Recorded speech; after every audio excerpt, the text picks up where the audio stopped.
bills for the monarchy in Monaco. But her fairy tale marriage was cut tragically short. Grace Kelly has died. When she died, a light went out of Monte Carlo which has never been lit again. Grace's death shocked the world, but it also left 3 grief-stricken children, Caroline, Albert and Stephanie, struggling to forge lives without a mother.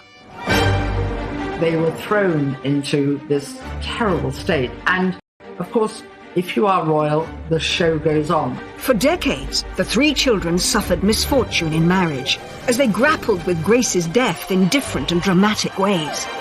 Stephanie rebelled against royal life, while Caroline was continually unlucky in love. Stephanie literally went off and joined the circus. She went totally to pieces. He was obviously the love of her life. And Albert gained the reputation of a playboy prince. Was he tempting fate? Was he taking a risk? Was he trying to destroy his future? I have no clue. Was it their mother's death, a curse, or just being spoiled rotten? For the rest of eternity, none of the Grimaldi family would have success or love or happiness in marriage. When you perceive that, your mother was the greatest gift to Monaco, it must be really difficult to work out your place in that story. Will I ever measure up? Can I ever be as good as her?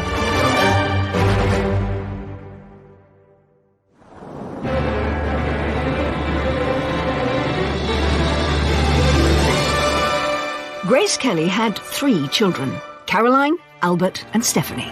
Born into one of the wealthiest royal families on the planet, their assets are rumoured to be worth over $1 billion. Grace Kelly's 3 children were brought up in a vacuum. They were brought up in a bubble. Their life has been one of fabulous wealth and luxury, polo, lunches, champagne and indulgence. Despite their lives of luxury, there were challenges for all 3. The 3 children have all had their ups and downs. They've all had their fair shares of marital difficulties and tragedy. Every family has its trials and tribulations. The huge difference between ordinary folk and the royal family is that there's this spotlight onto them, and the press is always waiting to expose any of these things. The family suffers from what lots of rich, famous families do. I'd say they have more money than sense. But growing up in the House of Grimaldi might not be the fairy tale it seems. On the 23rd of January, Knight was born.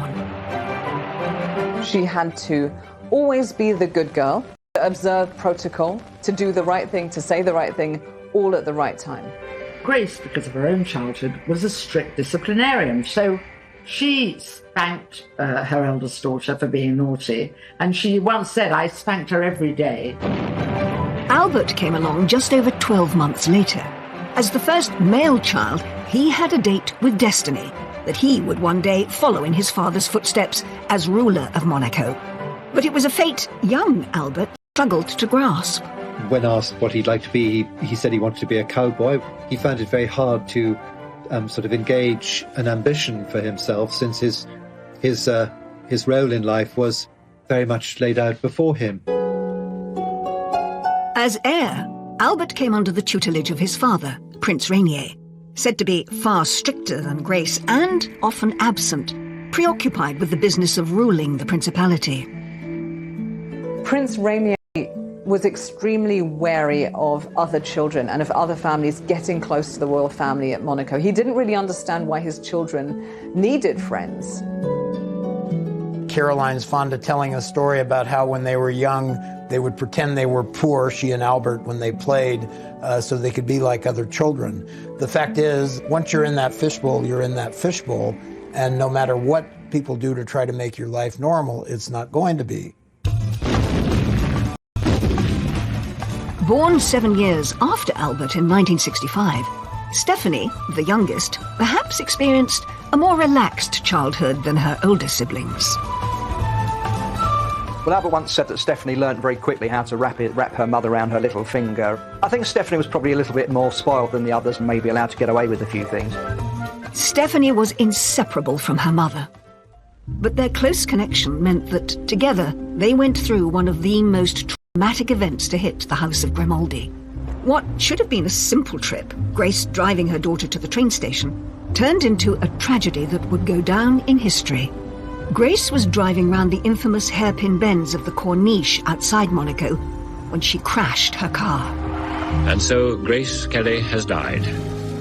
On the 14th of September 1982, Grace Kelly, Hollywood princess turned real royal, died, aged just 52. Grace Kelly and Stephanie were supposed to be catching a train that would take them to Paris. And they were really excited about the trip. So the little metallic green Rover, very sporty little car, it was full of hat boxes and suitcases. They didn't need a chauffeur because he wouldn't fit. So Grace... Corniche are treacherous. I mean, there's endless winding bends. People always will come up with conspiracy theories. She may have had a small stroke or something like that, but she lost control of the car. When she came to, she was disorientated. She jammed her foot on the brakes. Now, there's a bit of doubt around this because it might be that she had accidentally jammed her foot on the accelerator and the car went faster. Stephanie reached for the handbrake, but terrifyingly, the handbrake didn't work. The car was out of control. It slammed through a wall and plunged around 100 feet off the side of a cliff. It was reported afterwards that neither Grace nor Stephanie were wearing their seatbelts. Stephanie was injured in the crash. She had lost a tooth. Her mouth and her tongue and her lips were all cut up. Princess Stephanie has a broken vertebrae, but she's fully conscious, sitting up in bed and eating normally. It was a miracle Stephanie had survived, but the injuries sustained by her mother were devastating. After she was rushed to the Princess Grace Hospital, her health seemed to rapidly deteriorate. She suffered another stroke, and that led to a brain hemorrhage, and she was actually put on a life support machine. Doctors told Prince Rainier and Princess Caroline and Prince Albert that there was no hope for her. So they took the terrible decision to turn off the life support machine. Just one day after the accident, and with her husband of 26 years by her bedside, one of the biggest and most iconic names in Hollywood history, Princess Grace of Monaco, passed away.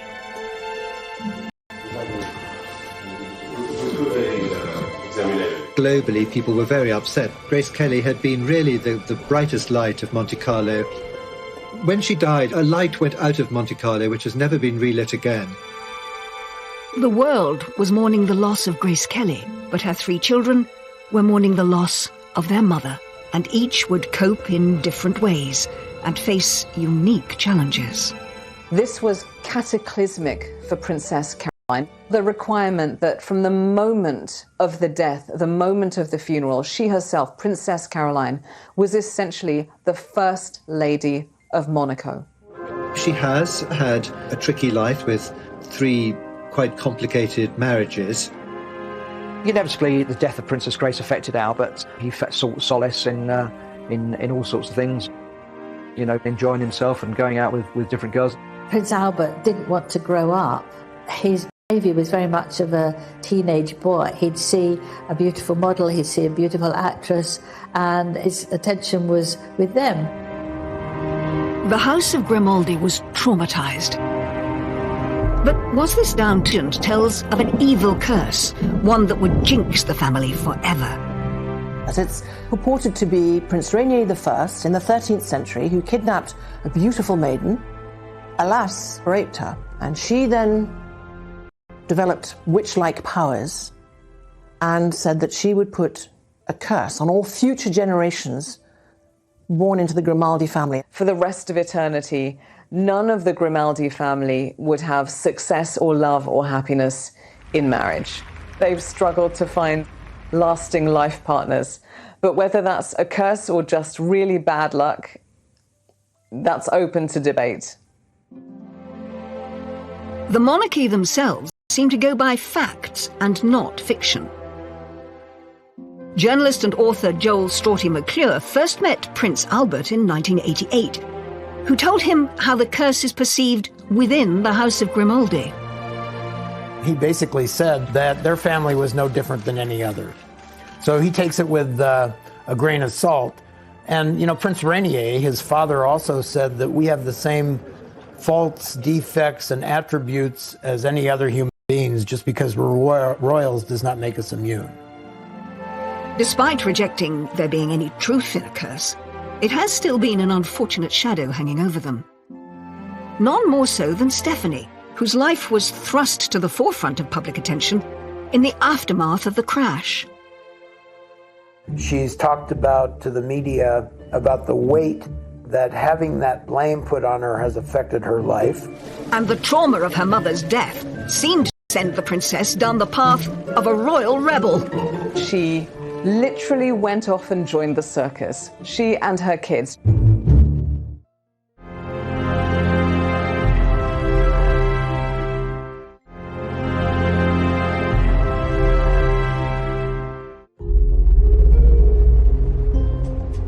At the age of just 17, Princess Stephanie was thrust into the spotlight as speculation started to spiral that she had caused the accident that killed her mother, Grace Kelly.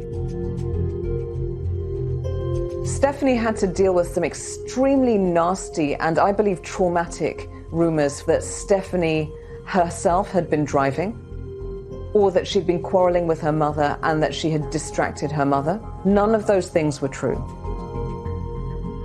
In cases where somebody's been through a tragic loss or been in an accident, there is a sense of, could I have done something different? And sometimes people experience survivor guilt. But it's certainly not helped when other people, outsiders, start pointing the finger at you. And I have to say, I think Rainier was so desolate, so upset that he was, of course he was there, but he was not as useful as they were. Speaking to ABC News in America about that traumatic time over 20 years later, it's clear from this television appearance that the accident had deeply affected Stephanie, not only physically, but mentally. In other words, you killed your mother. It's hard enough even, losing your mother and then being blamed for it. I mean, it's terrible. She's talked about to the media about the weight that having that blame put on her has affected her life. I think it's a terrible thing that she went through. It was just a very freak accident. Stephanie's brush with death and the trauma of the sudden passing of her mother seemed to instill in her a desire to live life for the moment. It set her down the path to being a royal rebel, but it also liberated her in a weird way because she thought, well, you could lose anything in just 1 minute. So I'm going to take everything I can of life and follow my own whims and desires, which she did, not always for the better. Stephanie Marie Elizabeth Grimaldi was born on the 1st of February 1965.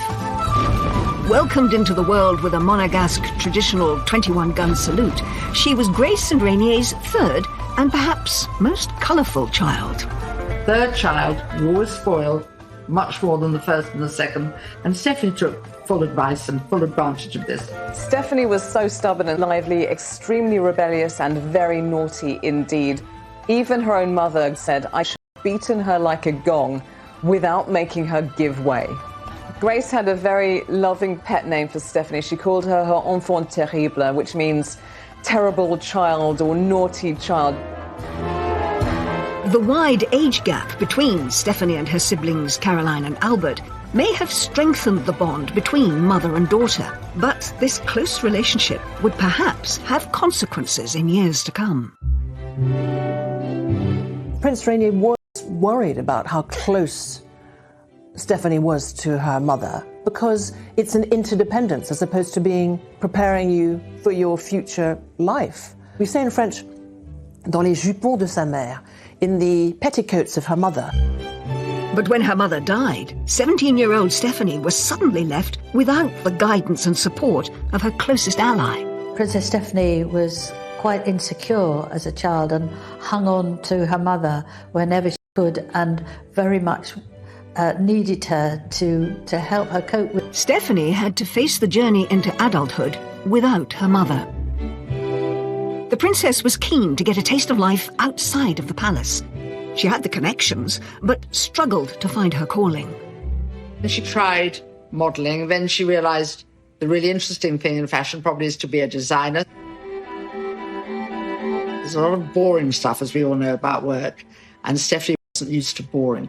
She was interning at Christian Dior and allegedly got dismissed. She was dyeing her hair all kinds of wild colours. So I think there was that rebellious nature. Do you think that because you're the daughter of Princess Grace, you can just behave as you please?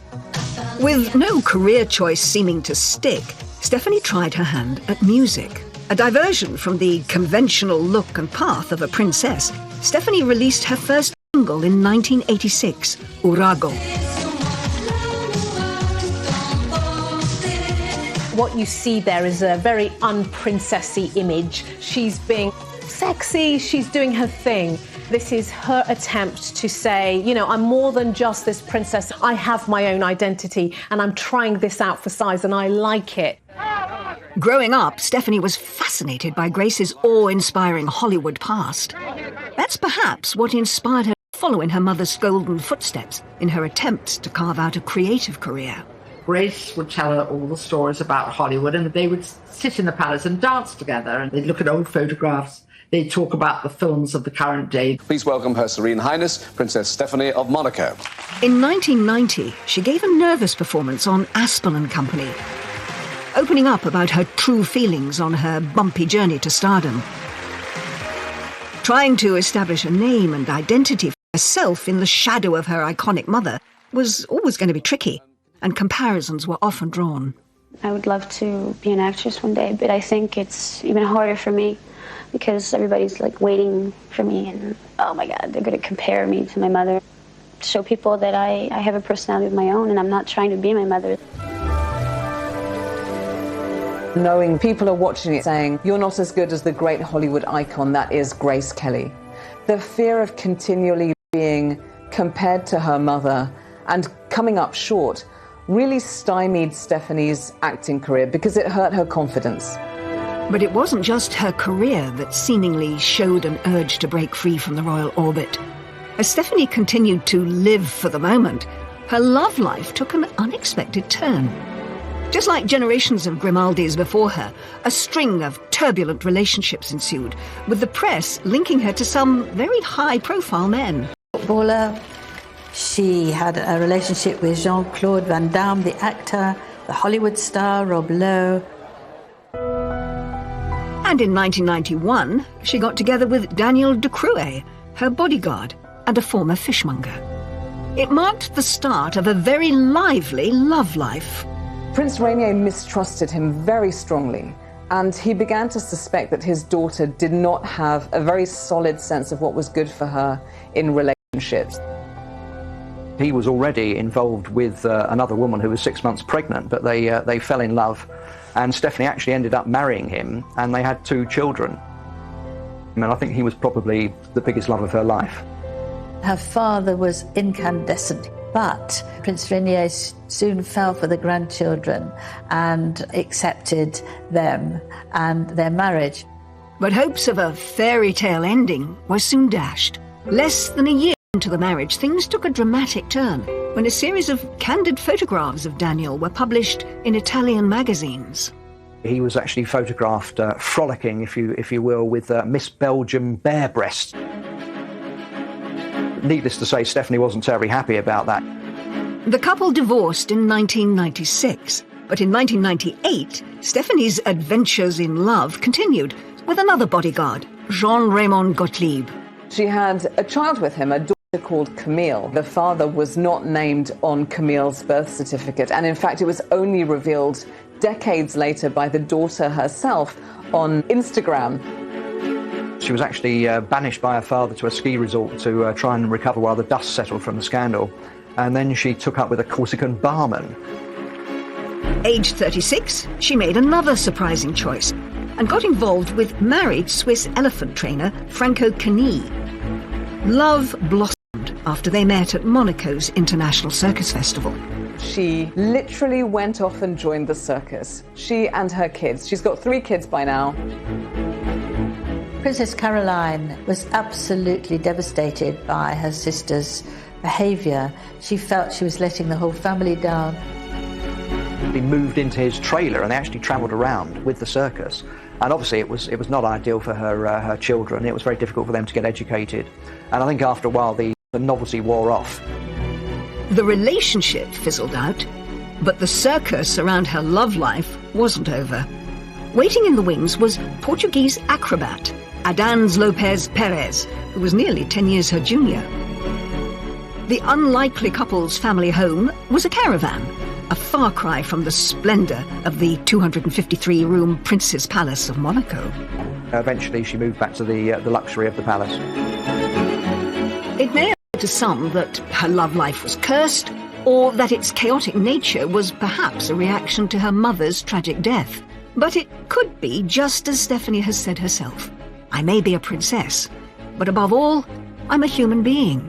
If you step back and look at their lives, which was very, very small, a very tiny bubble of people were allowed to enter into it, you have very little life experience about what people are like, what relationships are like. So I wonder whether this is a way of experimenting. I'm going to go for all kinds of different people that I find exciting because they're opposite of duty and restraint. I think that's one of the problems that probably Stephanie's had, because you've got a palace to move back into. You can live the rest of your life very comfortably, having walked out of a marriage. Prince Rainier was reported to be despairing over his daughter, and his displeasure with her behaviour may have been communicated in his will. Apparently, he left her only 1%, and he left Caroline and Albert more. Albert, obviously, he's the reigning prince, would have been left most of the bulk of the money. I think 1% of the money of the Grimaldi royal family would take care of us all. At the age of 56, Princess Stephanie may not have managed to find happiness in her relationships, but she perhaps gets the love and praise she craves from her 3 children and her philanthropic work. We've seen the young girl going through all those different phases and learning as she goes. And this is natural for somebody who's been through so much to then get to a place where they're emotionally mature, they have their own family, and they can curate the life that they want to lead now. And that seems to be the space that we find Stephanie in. She's not married again and feels content with herself for being a mother and helping others who are having a difficult life. She's very much involved with her charity work, an AIDS charity and animal charities. I think Grace would be pleased that the wild child has finally grown up and she's finally found happiness and seems a lot more serene. Princess Stephanie's colourful life may have raised some eyebrows, but the pressures inside the palace were perhaps felt even more by her eldest sister. Before her mother's death, Caroline sought freedom from royal responsibility. He gave her an escape route. He was her key out of the kingdom. But all of that changed when Grace died. Caroline had to look immaculate, behave immaculately, because her reputation is Monaco's reputation.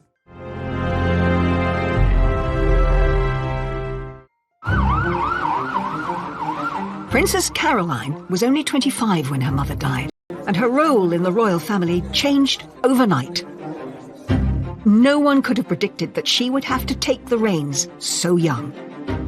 This was cataclysmic for Princess Caroline. The requirement that from the moment of the death was essentially the First Lady of Monaco. Eyes of the world were on her and she couldn't put a foot wrong. She immediately had to learn and reflect all of the royal protocol.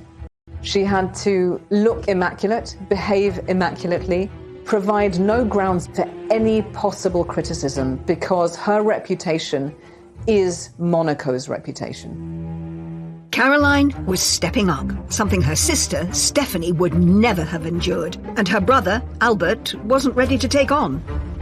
Prince Rainier described it as a miracle that after this tragic accident had taken her mother, and sad as she was, Caroline just automatically stepped into her mother's shoes. As Rainier said, she had the spirit of her mother. And that spirit was evident in this interview with the American interviewer Barbara Walters. Head held high, she put on a mature performance and revealed how her mother's guidance enabled her to be so resilient. She was such an outstanding person. She gave us a strength that when she died, we were able to keep going, and we all stuck together, and it worked. Caroline was extraordinary when her mother died. She had matured almost overnight, and she carried out all these duties with, it could be said, a lot of the grace of her mother. She kept Grace's flame alive. As well as supporting her father in his royal duties, Caroline had to support him in his sorrow. Prince Rainier was so distraught when his wife died, and literally sometimes was shaking and couldn't handle public engagements. Caroline was beside Rainier at every big event. She was there whenever her mother had been. I don't think he could have coped without Caroline. She was there right by him, and that was absolutely essential to moving the whole institution forward.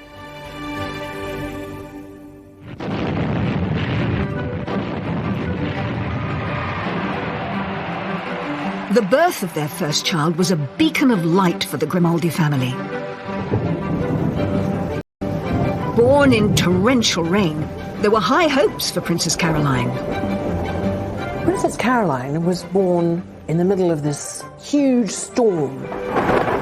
And local superstition has it that's a very Mediterranean climate, and rain is always a good luck sign. And since there was this feeling, there was this curse on the Grimaldis, everybody thought this girl will have real character because the rain has come down during her birth. For Caroline, the pressure was on. There was no space for her to say, hang on, I know this is what I'm supposed to do, but what about what I want? What about my hopes and desires? What if they compete with what's expected of me? Is there any space for me to do that?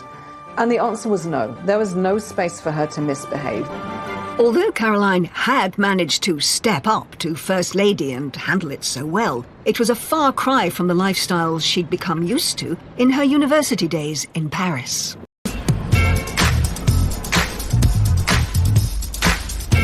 For Caroline, Paris was freedom, exploration, finally having lived and left the Monaco Principality, tiny, everybody knows everybody. She really longed to escape, so Paris was her escape.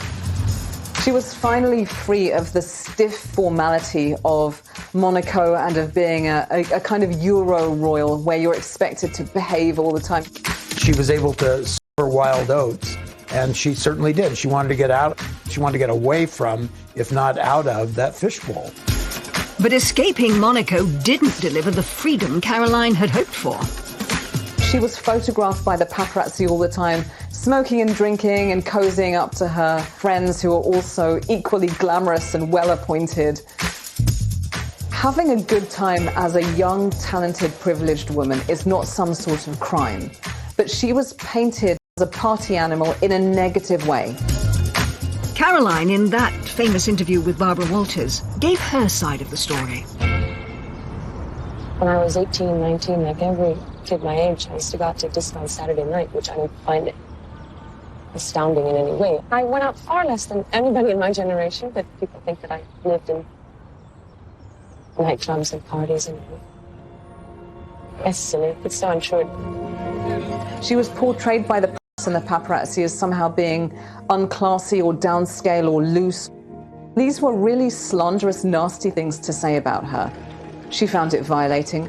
Her father, Prince Rainier, said, I would shoot these people if I could. She's got her real first taste of freedom, and yet she's got the paps on her tail, looking at her every move, judging her. The headlines are all about this party girl princess. When you see that as a young person, that's going to be incredibly stressful, because it's saying, get back in your box, be this perfect princess. She literally became fodder for the photographer. Obviously, pictures of her smoking and drinking and falling out of bars didn't look very good.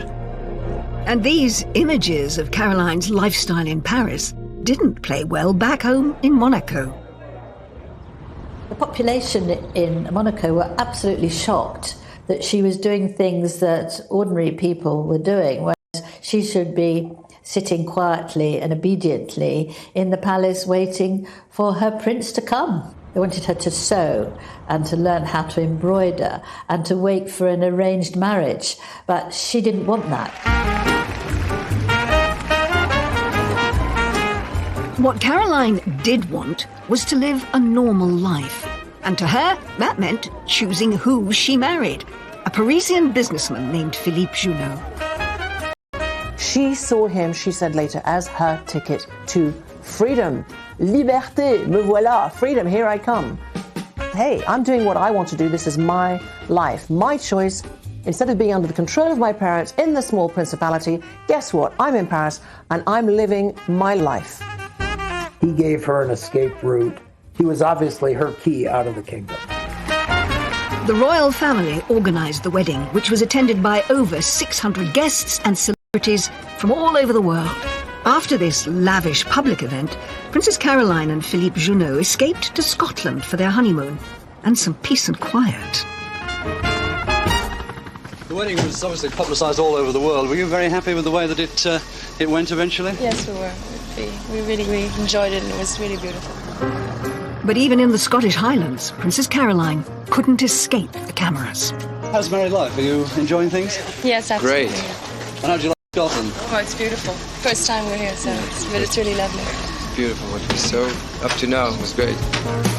The press intrusion did not let up.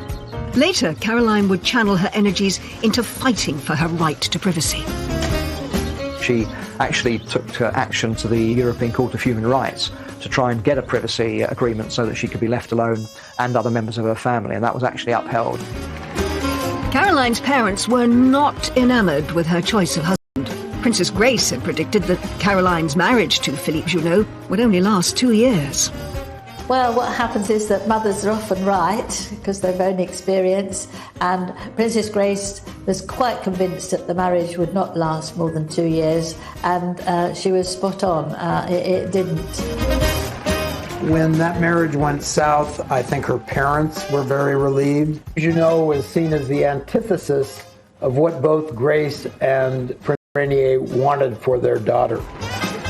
She went into it very young, and it had disaster written all over it from the beginning. Princess Grace said it's good that she had a failed first marriage. Now she can have a successful second one. But Grace would not live to see that success. The second marriage would come in 1983, when a young Italian, Stefano Casiraghi, entered Caroline's life. He too was an aristocrat, very distinguished, very moneyed, very debonair. She has described him as the love of her life. Stefano Casiraghi was a businessman. He had his fingers in several pies. In fact, one of them was a shoe business, and Caroline joked that she was delighted because she loved shoes, and he got some specially designed for her. She finally found happiness in someone who allowed her the best of both worlds. She could continue her duties in Monaco, but also live the normal family life she had longed for. He understood her role in Monaco.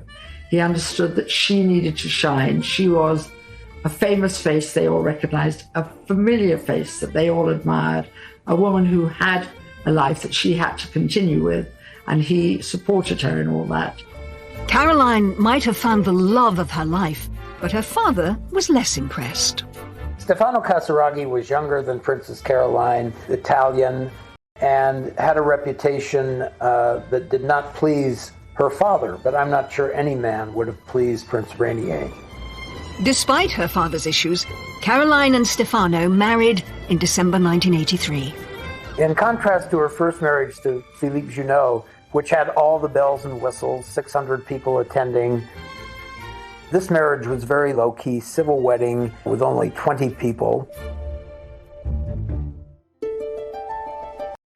The marriage was a success. Caroline and Stefano were happy. They had 3 children, Andrea, Charlotte and Pierre. Had Caroline managed to break the Grimaldi curse? I think Caroline settled into motherhood very easily, and I think in some ways it helped that she had 3 children very quickly, because it really made her, in the eyes of the public, a mother figure, and I think people were able to see her in a different light. They were probably some of her happiest years. It was, for her, like a dream come true. He was a great companion and a great husband from her point of view. He was quite happy to be in the background, but a great family man. The children all adored him.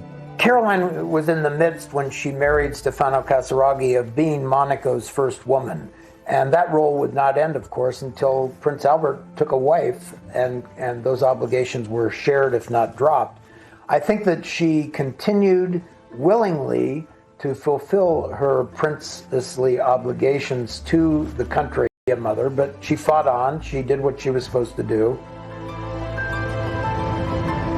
In October 1990, Stefano was competing in a powerboat race in Monaco, a sport at which he excelled. Usually, Caroline would be cheering him on, but that day she had an important meeting in Paris. She decided to go to Paris and approach her first husband, Philippe, and ask if he would agree to an annulment. Princess Caroline wanted the annulment because she had found a man she really loved, she had his children, and she wanted to move on. She wanted to draw a line under her past life. She wanted her children to be recognized by the church instead of considered illegitimate. So she petitioned endlessly, tirelessly, the Catholic Church to annul that marriage. In the eyes of the Catholic Church, Caroline was still, technically, married to her first husband. Though they had both gone through civil divorce, they hadn't got a Roman Catholic nullification through. The Roman Catholic Church works very slowly. And she'd hoped that Juno, who by then also had remarried and had a child, would be very keen for this to happen as well. Whilst in Paris, Caroline could never have predicted the events that would follow. Back home in Monaco, there was about to be yet another twist in Caroline's tale.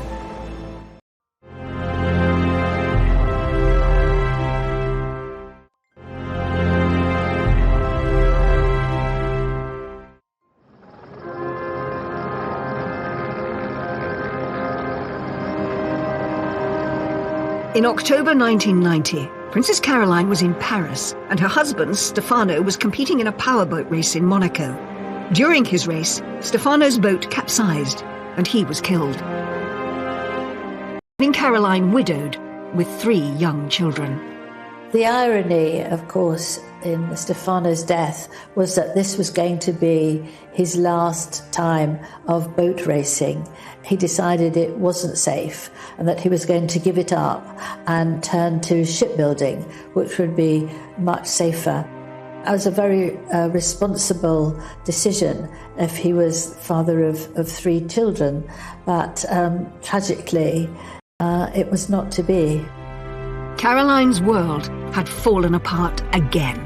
The man she had found who could support her in her royal role was gone. Here she is moving forward with her future. It looks positive, it's hopeful, it's going in the right direction. And suddenly, out of nowhere, her reality is pierced by this terrible, devastating loss. Her husband died. It brought back memories of her mother as well, and she thought the two things triggered each other. And she really did struggle for a couple of years. She was only seen out and about very rarely in public, mainly wearing black and dressing very somberly. There's an interesting shift in family dynamics when Princess Caroline then looks to her father and leans on him and expects him to step up emotionally for her, just as she stepped up to him when her mother died. Stefano's funeral took place at Monaco's Cathedral of St. Nicholas, the same place Caroline's mother's funeral was held. Princess Caroline's world fell apart. It didn't fall apart in a messy way. It fell apart in a royal way, which is worse because all of that suffering and pain and horror, you can't really express it at all. So it's all happening on the inside. It was really a very sad sight for anybody to witness. I don't think I've ever seen a woman become more dejected, upset, transformed, gaunt than Princess Caroline was in the aftermath. It was just another tragedy to hit the Grimaldi family. On top of everything else, Caroline's marriage still wasn't legitimate in the eyes of the Catholic Church. Not only had she lost Stefano, but her marriage to Stefano wasn't recognised. And I think during a period of dreadful loss, that would have been another layer of grief. This is the love of my life, and our union isn't even recognised yet. It would take a decade for the situation to be resolved.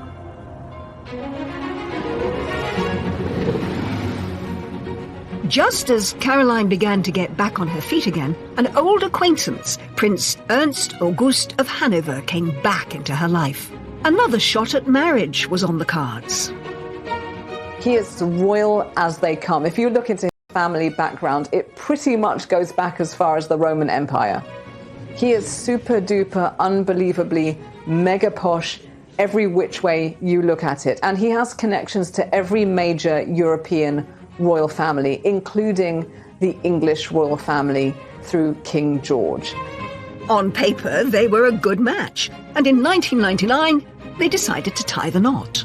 In one sense, he was exactly the right person for her, but in terms of his character, he was bad news. Alas, he doesn't always have terribly royal or regal behaviour. Indeed, he has urinated in public, he allegedly has broken the nose of a cameraman, and woe betide, and what a crime of lèse-majesté, he kissed the Queen. Checkered past, and I think Caroline thought that, marrying somebody who had the right credentials, but obviously knew about his colourful private life, and I think she thought she could possibly tame him, but in fact he carried on as before. It came to a head when Caroline had to attend to her father, who fell seriously ill. Prince Ernst was nowhere to be seen. He actually was in a coma in hospital, brought on by heavy drinking, and at one point he was actually hovering on the brink of life and death, and so it was quite possible that Caroline was going to lose her father and her husband in the same week. The one time that she really needed her husband, he himself was ill. Caroline's third marriage had broken down. They went their separate ways because he brought shame and scandal into her life.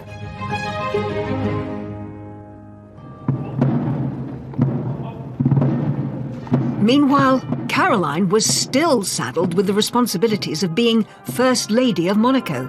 No one could have predicted she would have been in this position for so long. I think Prince Albert felt very pressured by his older sister, Princess Caroline, who wanted to relinquish the role of First Lady of Monaco. She is just thinking, Prince Albert, will you just get on with it? Will you just settle down, marry, provide an heir, and then I can really get on with my life? In 2005, when their father died, Albert had to step up and take on his father's role. It was a chance of freedom for Caroline. But after all these years, her brother had still not married. Prince Albert didn't want to grow up. His behaviour was very much of a teenage boy. He'd see a beautiful model, he'd see a beautiful actress, and his attention was with them. And his poor sister had to fill in for him a lot of times and be there for him. The credit to Princess Caroline that she was required to maintain face all the time, and she did. She did her duty. Caroline could have been freed from her duties if Albert had found a wife sooner. As early as 1985, when Albert was only 27, he was already being asked the question that would define the public perception of him for many years to come. It was a question Albert grew tired of, etched on his face in this Barbara Walters interview. I have to ask you that question you must be so sick of. You know what it is? Yes, I'm ready. Why don't you ask it and answer it? The question is, what about marriage? The answer is, I don't know. It was very interesting in Barbara Walters' interview with Prince Albert because he didn't like the question and he dodged it. He didn't. My wonderful sister has given up so much for me. He could do what he liked, he could say what he wanted. As long as his sister was stepping up to be First Lady, he didn't have to bother. Was there a reason that Albert wouldn't settle down? Would his playboy lifestyle eventually get the better of him?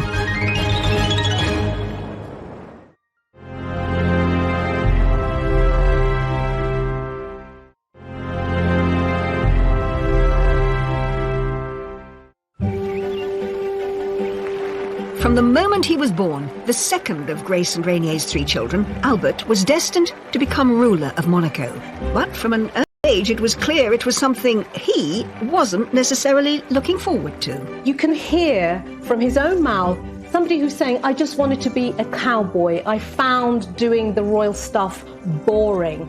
So you've got this real tension between born to rule and I just want to do my own thing. And that, I think, we see play out in his life. It was a feeling that spiraled after his mother died, when he was just 23. Albert was delighted that Caroline stood up to take the bulk of the family's royal duties. I always remember Prince Charles once saying that when it finally dawned on him that he was going to become a future king, it came as the most tremendous shock, and it must have been a tremendous shock for Prince Albert as well. And I think that's something which lives with them, and they try and forget about it for a while and pretend it's not happening. As long as his sister was stepping up to be First Lady, he didn't have to bother. Also knew that he did have a number of years where he could let his hair down. He didn't have much hair, but he could let his hair down. In particular, Albert compensated for the monotony of royal duties with the kick of adrenaline. He was a marksman, he was a very good swimmer, he actually took up judo, he became a judo black belt, skiing, and he actually took part in the Paris to Dakar rally, although he didn't actually complete it. And in fact, he's the only royal that I know of who's actually been to the North Pole. So he was quite an action man. Albert may have been inspired by his grandfather's sporting prowess. Grace's father, Jack Kelly, had won 3 gold medals in rowing across the 1920 and 1924 Olympics. Albert also had Olympic ambitions, but his involved a lot more speed. Prince Albert was interested in bobsledding because he said that it gave him a buzz and it made him feel as if he was alive. Albert established Monaco's first ever bobsleigh team, despite the Principality having no snow and no mountain. Championships. It wasn't easy at first, you know, people couldn't even spell the word bobsleigh, let alone know anything about it, so we've come a long way. Albert competed in 5 Olympics, never coming higher than 25th. I spent a lot of time with Albert the bobsledder, and I felt that he was taking this as seriously as any athlete would take a competition.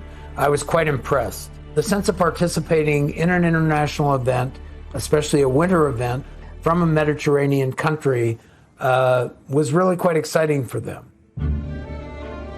But when it came to ways of postponing responsibility, Albert's love life, as it was for his sisters, was perhaps even more adventurous than his sports.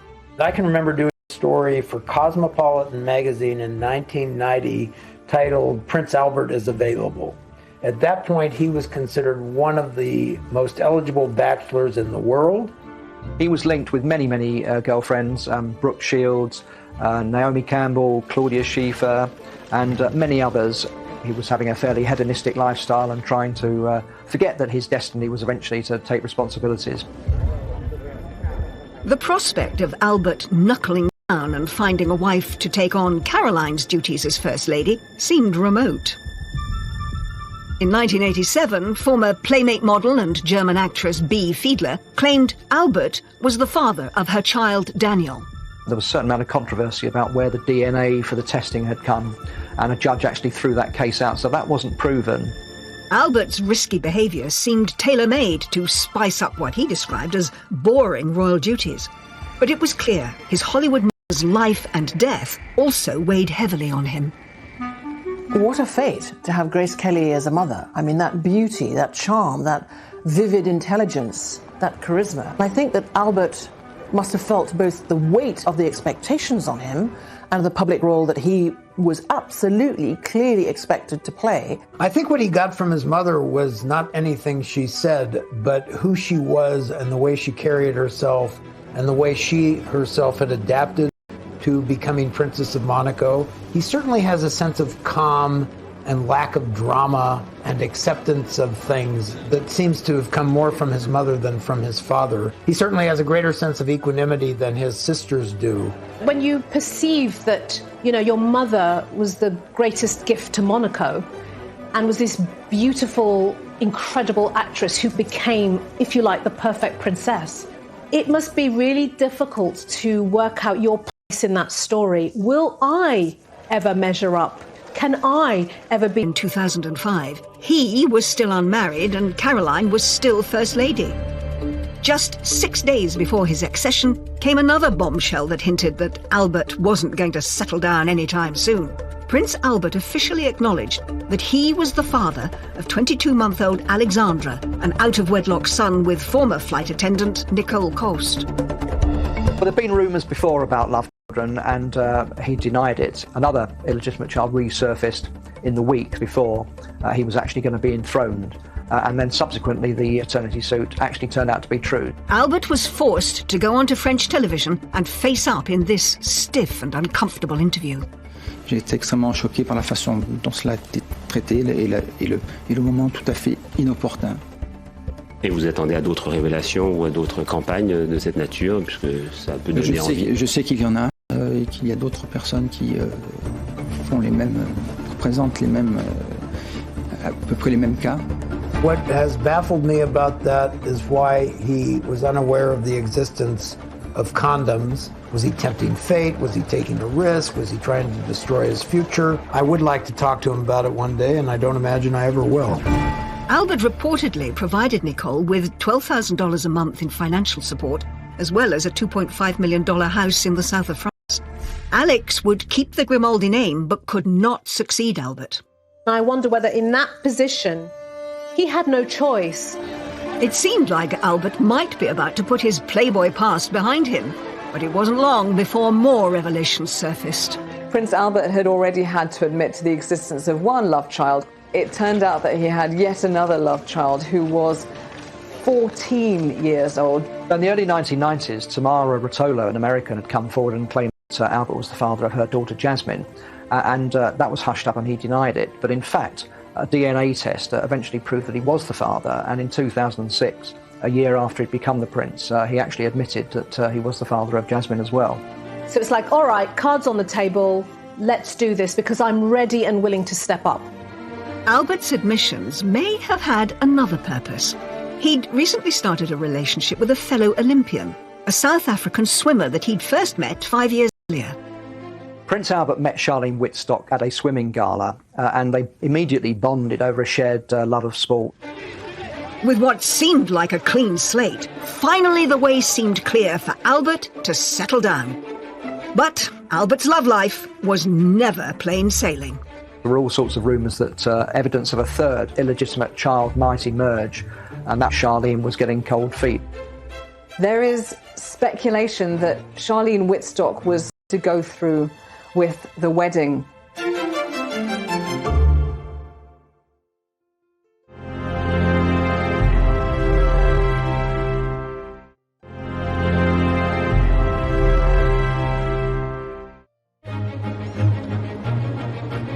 By 2010, all three of Grace Kelly's children, now in their 40s and 50s, had spent their entire adult lives cursed by an inability to find a happy marriage. It's the third marriage that Caroline has had, and it's come to a bad end, as both of the others have. And now she lives alone. She's back living where she grew up. It's like returning home to the roost. Stephanie has stepped away from the limelight and lives a much more quiet, discreet life, and that is understandable. But there was hope for Albert. In June 2010, Albert was sat on the side of the bed as his girlfriend of 5 years, Charlene, was packing to leave the apartment. He did it in a very straightforward way. No violins, no beachside romantic setting. He was just in Charlene's flat and he said, "Would you like to marry me?" And she thought he wasn't being serious. He'd actually rang her father before he proposed to Charlene. He chose the timing very badly. He rang Charlene's dad when there was about to be a very big football match in the World Cup, South Africa versus France. Her father congratulated him and said, "That's great, I now have to get off the phone. There's a football match I want to watch." I don't know at the time if he immediately knew that this is the woman I want. He has told me that he felt sorry for anybody who would become the Princess of Monaco due to the fishbowl effect and the obligations that come with that role. But he obviously waited a long time before he chose someone and was sure after a number of years that she was the one. I think in retrospect, That was his timetable. After years of failed relationships and 2 confirmed illegitimate children, Albert's engagement to Charlene was announced on June the 23rd, 2010. But marrying a prince isn't an easy thing to do, especially one with a mother like Grace Kelly. I think Albert was worried about the inevitable comparisons to Grace Kelly, and he was concerned that Charlene might not be able to cope with this, knowing that you're forever going to be compared to them and put on that pedestal. So it was quite a big decision to make. Grace Kelly had struggled with intense loneliness at the start of her royal marriage, struggling to come to terms with being a princess. Albert feared the same would happen to Charlene, risking both her and his happiness. The rumours of him being a playboy, of him being a womanizer, really bedeviled his whole, teenager adulthood right past. On the 2nd of July 2011, the most glamorous, high-profile event since the 1956 union of Prince Rainier and Grace Kelly took place at the Pink Palace.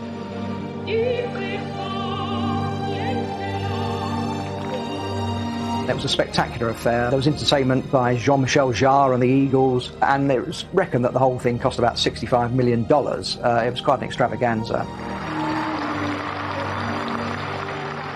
But despite the glorious weather and the smiling congregation, the rumours swirled again, and a happy future looked far from assured.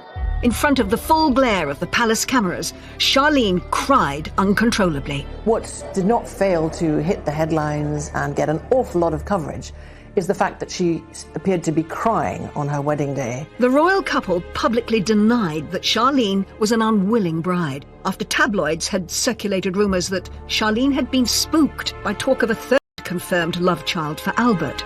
That wasn't in a cathedral as his mother had been. That was actually in a courtyard at the palace as well. It rather feeds into the narrative that Charlene was slightly worried about what was happening.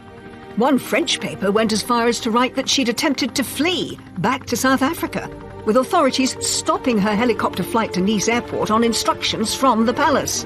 Princess Charlene subsequently branded such rumours as categorical lies. But even the wedding's A-list entertainer Jean-Michel Jarre was quizzed on the rumours. I mean, they were really in love, and rumours are rumours, as you know, and you're a specialist of that, so you know more than me on that. Charlene and Albert successfully sued the Sunday Times and received an apology for claiming that the wedding wasn't genuine, and they chose this show to provide a forceful denial. So why would we go through all this effort to have this fantastic, couple of days and have our most intimate, dearest friends come and join us for us to be reluctant? That was also a wonderful opportunity for them to ride on something in a negative spin because people would buy. Lots of women have cried at their wedding. So bad for the makeup, but good for the soul. And she was very emotional. And I think that this sort of wedding would have been overwhelming to many people. And I think that she was overwhelmed. After years of procrastination, it finally looked like Albert was the first in his family to find true happiness in marriage. 3 years later, on December the 10th, 2014, Albert finally fulfilled his royal duty and provided an heir. At 5:04 p.m. and 5:06 p.m, twins Gabriella Thérèse Marie and Jacques Honoré Rainier were... Finding that partner, getting married to Charlene Wittstock, and having those twins, and having an heir, Jacques, I think will have been immense relief. All 3 of Grace Kelly's children struggled with tragedy, troubled love lives, and the challenge of being royal, all amplified by the pain of losing their mother at such a young age. Born into a gilded cage of immense privilege, they were left to navigate their lives without her guiding hand, and perhaps inevitably along the way, made some self-destructive choices. I don't think there's a curse, but certainly the conditions with which the children were brought up and this overpowering figure of Grace Kelly behind them, I think it was inevitable that they were going to find it difficult to live up to expectations, and that might account for some of the excesses that have gone on. What they have gone through, the deaths, the divorces, the tragedies, are no different than what the rest of us go through, and no easier to bear than what the rest of us go through. And we have watched them suffer and learned that they are in the end, no different than we are. What Grace Kelly's 3 children went through wasn't a medieval curse, but was the accrued effect of generations of royal protocol and isolation and emotional coldness, secrecy and lies, being hounded by the press and gossiped about, being followed by the paparazzi. Perhaps if Grace Kelly had lived, there would have been an opportunity to bring a bit more warmth and colour and light and intimacy into the royal family.